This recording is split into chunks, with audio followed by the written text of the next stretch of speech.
Mirasee. My name is Talia Wolf, and you're listening to Making It.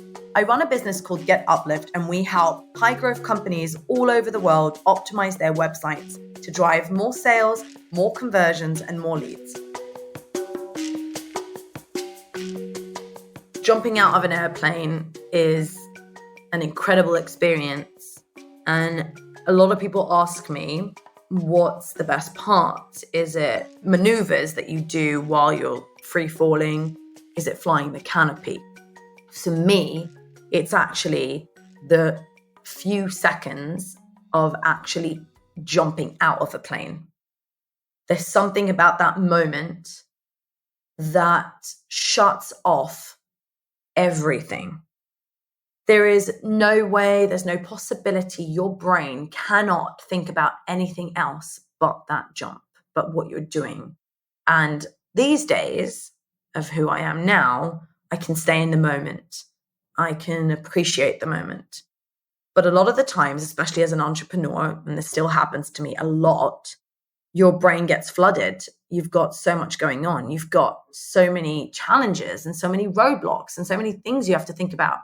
And it gets hard to focus on one thing. It gets hard to drown out that noise and focus on something else, like even tune out. Skydiving, like jumping out of that plane, does that.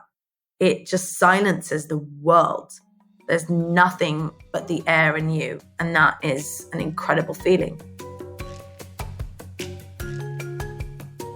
My dad has always been about being true to yourself and going full forward, like do what you meant to do.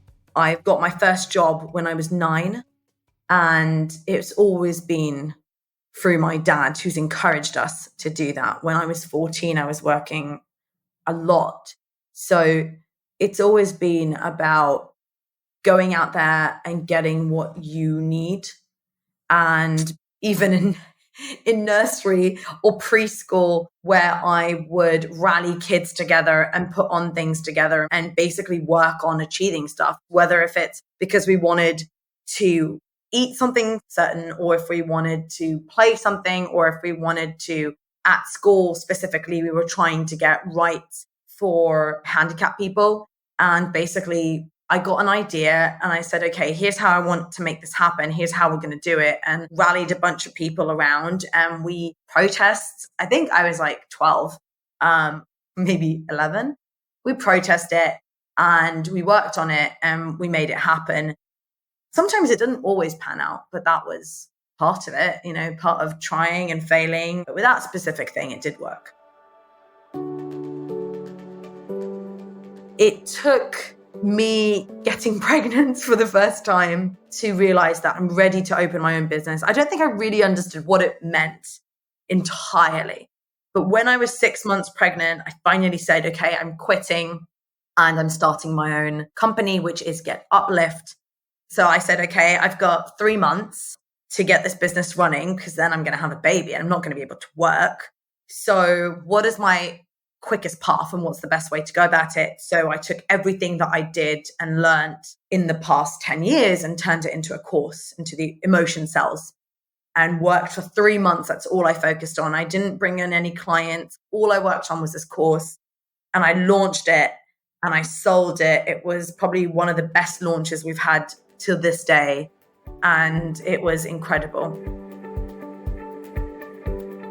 Now that I have 2 kids, I can actually see them in action, and I can see they're exactly the same. They get an idea in their head, and no matter what happens, they're going to make it happen. And yeah, I think I've always been that way. I just didn't realize until I had kids how far back it actually went. So yeah, I've always been get an idea in my mind and I just go for it. Good or bad, by the way, just it's not always been good. I'm always thinking about optimization, and I'm always thinking about, okay, this is what I want to achieve. This is my goal. How am I going to go there? Study, do some research and go for it and achieve it. And it's very much in the line of my work because I'm an optimizer. So I see the goal. I know that I need to get leads for my clients. I need to get sales for my clients. Okay, fantastic. Let's reverse engineer it. let's research, let's understand the path that I need to take, and let's go for it, and never stop until you get there.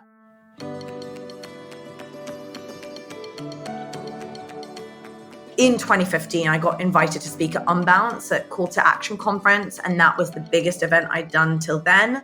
It was a roaring success, and it was just probably to date the best conference I've ever been to in terms of energy and just feeling like, wow, I've made it. When you ask, okay, when was the moment you realized you made it? It was standing on that stage in Canada, in Vancouver, in front of 1,400 people, talking about the thing I love the most and getting the laughs and people coming up to me after the talk and saying, it was an inspiration. It was amazing. They're going to change a lot of stuff. And that was incredible. And yeah, ever since I've been invited to speak at Moz and other conferences and webinars and podcasts and so on. So each point has been a moment where I'm like, okay, I'm making it. Like, I've made it. This is amazing. This is incredible. And I can keep doing this.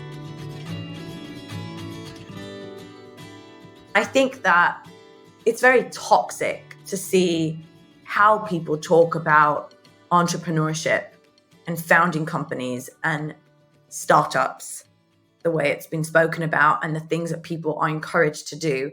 And as a person who decided to, at some point, because I did make all these mistakes at the beginning, but at some point to block out all that noise and say, I'm going to do the best that I can do. I'm going to make the money that I can. I'm going to work with the clients that I want, but I'm going to do it on my terms, the way I can, without breaking myself psychologically, is probably the biggest takeaway, is that you can be an entrepreneur without selling your soul to the devil, and you can run your life and run a business and have both if you listen to yourself and who you are and what you and your body and your family and your everything needs.